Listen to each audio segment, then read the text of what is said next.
नमस्कार दोस्तों, हमारी आज की कहानी है बहू। मेरे माँ बाप ने इज्जत करना नहीं सिखाया होता तो मेरी जुबान पहले ही खुल गई होती। निशा एक अच्छे संस्कारी सुशील लड़की थी। निशा की शादी एक ऐसे इंसान से हो गई जो सिर्फ निशा से वंश बढ़ाने के लिए शादी की थी। निशा से कोई लगाव नहीं था। वह औरतों की इज्जत करना नहीं जानता था। जब निशा की शादी हुई तब वह अपना घर, आंगन, माँ बाप सब कुछ छोड़कर आई थी। आंखों में अनेक सपने लिए, लेकिन उसके सपने सब चूर चूर हो गए जब पति का असली रूप सामने आया। आयुष ने उससे शादी अपने घर का वंश बढ़ाने के लिए की थी। निशा से कोई लगाव नहीं था। उसे साल भर के अंदर बेटे को जन्म भी हो गया। शादीशुदा होकर भी एक अजीब सा अकेलापन था निशा के जीवन में। निशा हमेशा सोचती थी कि मेरा पति तो मेरा अच्छा एक दोस्त भी नहीं बन पाया, या फिर यूँ कहूँ कि बनना नहीं चाहता था। बस शादी कर ली, जिम्मेदारियाँ ख़त्म। सास भी कुछ नहीं कहती थी। आयुष को उल्टे निशा को ही समझाती। सब मर्द ऐसे ही होते हैं, एक दिन सब ठीक हो जाएगा। लेकिन शादी के 4 साल बाद भी कुछ ठीक नहीं हुआ।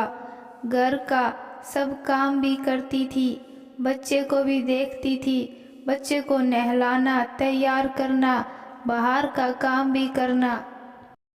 उसके बाद पति के ताने सुनना, खुद को वह भूल ही चुकी थी। रोज रोज अपमानित होते होते उसे खुद भी लगने लगा था कि वह किसी काम की नहीं है। उसे लगने लगा कि वह एक परफेक्ट बहू नहीं है, उसमें अनेक कमियां हैं। उसे कुछ नहीं आता, उसका आत्मविश्वास खो चुका था। निशा किसी तरह का कोई काम कर भी लेती तो डर और घबराहट की वजह से वह ठीक से नहीं हो पाता। एक दिन निशा ने एक लेख पढ़ा जिसकी एक लाइन, गलत सहना भी उतना ही गलत होता है जितना गलत करना। उसे यह लाइन छू गई। उसने ठान लिया कि आगे से वह गलत सहन नहीं करेगी। उसने अंदर ही अंदर से अपने आप को हिम्मत जुटाई। उसने अच्छी अच्छी बुक्स पढ़नी शुरू की। उसने खुद को निखारना शुरू किया। धीरे धीरे उसका खोया हुआ आत्मविश्वास वापस आने लगा।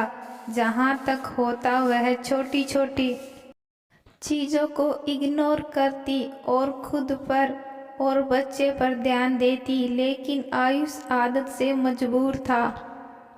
उसके लिए औरत सिर्फ घर का काम करने और बच्चे पालने के लिए होती है, उससे ज़्यादा कुछ नहीं। उसकी सोच थी कि आदमी के सामने औरत की कोई वैल्यू नहीं है। एक दिन लंच करते समय नीरज ने कहा, यह क्या बकवास खाना बनाया है, पूरा बेकार खाना, बिल्कुल तुम्हारी तरह। कुछ काम तुमसे ढंग से नहीं होता। ना तुम्हें खाना बनाना आता है, ना ही परोसना। निशा, क्यों, क्या कमी है खाने में? मैंने तो टेस्ट किया था, सब कुछ ठीक है। तुम्हारी बेकार में नुस्ख निकालने की आदत हो गई है शायद।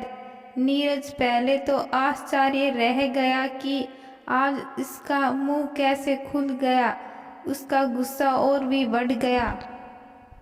बोला, जुबान चलाती है, पति के सामने मुंह खोलती है।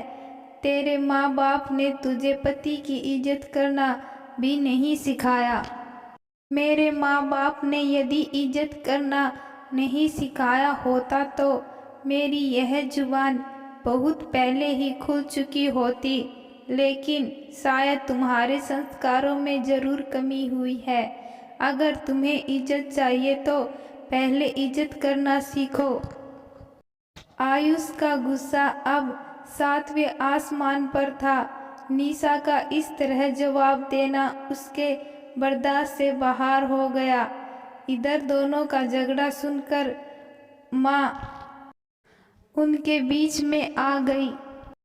अपनी माँ से कहने लगा, इसे तो नौकरों की तरह काम करवाओ, सभी नौकरानियों की छुट्टी कर दो, तब समझ आएगा। ज़्यादा छूट मिल गई है तो पर निकल आए हैं इसके।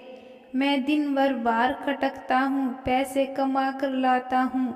यह क्या करती है दिन भर, यह क्या करती है दिन भर। देखो कैसे कैंची की तरह जुबान चल रही है इसकी। अपने माँ बाप से ही यही सब सीख कर आई है ये, और इसके तमीज़ नाम की तो चीज़ ही नहीं है। बस करो आयुष, मेरे माता पिता को बीच में लाने की कोई ज़रूरत नहीं है। आज तक मैं सब कुछ चुपचाप सहती रही, इसलिए नहीं कि मैं कमज़ोर हूँ, बल्कि इसलिए कि हमारा एक बेटा भी है, और मैं चाहती थी कि किसी भी तरह घर बचा रहे। पर क्या घर को बचाने की जिम्मेदारी मेरी अकेली की है? अगर तुम बाहर से काम करके आते हो तो मैं भी दिन भर घर में कोई खाली नहीं बैठी रहती। अगर तुम कमा रहे हो तो कोई ऐसा नहीं कर रहे हो। अपना घर के लिए, अपने बीबी बच्चों के लिए कमाना तुम्हारी जिम्मेदारी है। कोई दुनिया से हटकर काम नहीं कर रहे हो। तो आयुष को अपने कानों पर यकीन नहीं हो रहा था। वह आगे बढ़कर अपनी पत्नी से बोला, जुबान चलाती हो, पति को उल्टा जवाब देती है, कहते हुए निशा पर हाथ उठाता है।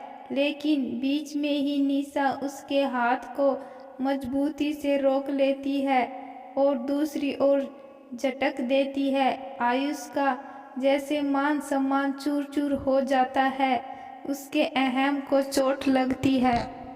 सब कुछ उसके लिए बर्दाश्त से बिल्कुल बाहर था। माँ चुपचाप तमाशा देख रही थी। उसे भी जैसे निशा के व्यवहार से सांप सूंघ गया था। आयुष आगे कहता है, तुमको यहाँ रहना है तो मेरे हिसाब से ही रहना होगा।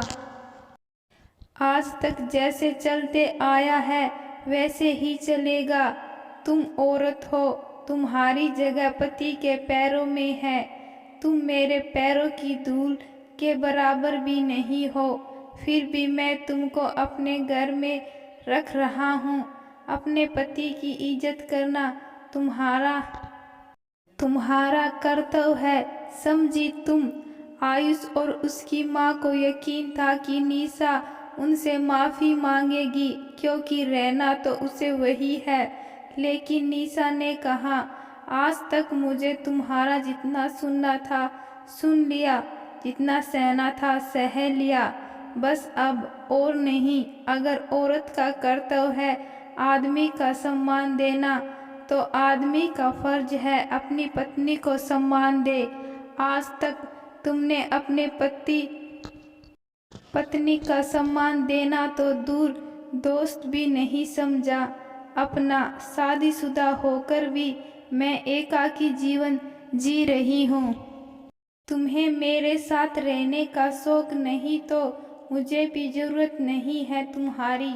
वह जमाना और था जब औरतें चुपचाप सहती थी। जा रही हूँ मैं। सास पूरी तरह आश्चर्य अचंभित रह गई। निशा का यह रूप देखकर उसे लगा कि अगर यह चली गई तो घर के काम कौन करेगा।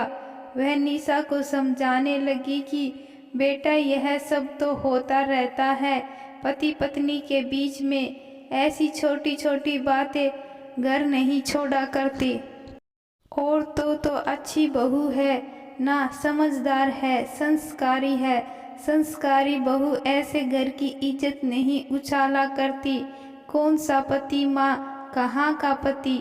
ऐसा भी कोई पति होता है जो पति अपनी पत्नी जो पत्नी को अपनी पत्नी ना समझे, उसकी इज्जत ना करे। आयुष और मेरा रिश्ता तो केवल नाम मात्र का है, सजावट के सामान की तरह।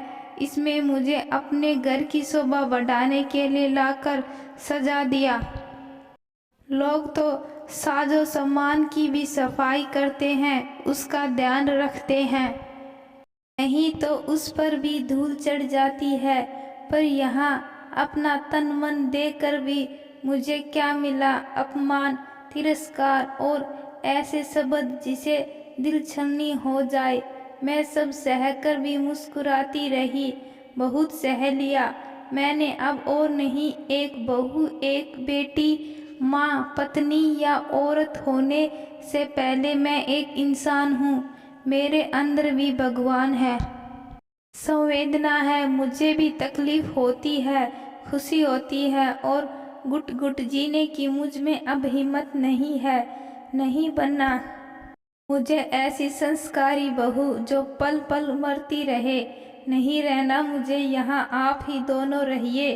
कहते हुए निशा बेटे को लेकर तेज कदमों से घर से बाहर निकल जाती है। माँ बेटा एक दूसरे का मुंह देखते रह जाते हैं। मैं आशा करती हूँ कि आपको यह कहानी पसंद आई है। धन्यवाद।